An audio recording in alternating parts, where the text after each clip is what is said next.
a week 3 Cancun Vacation Giveaway, and just thought I'd step outside and show you the snow. And if you're living in this sort of environment like we are today, a fresh coating of snow in the mountains, then Cancun's looking pretty good.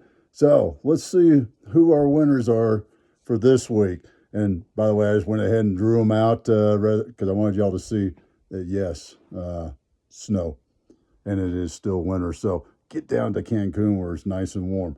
So the first winner is Josh Hamilton. Congratulations, Josh, man. I hope you have fun down there, and I know it's going to be a lot warmer than it is here today. And our second winner for week 3 is Terry Wager.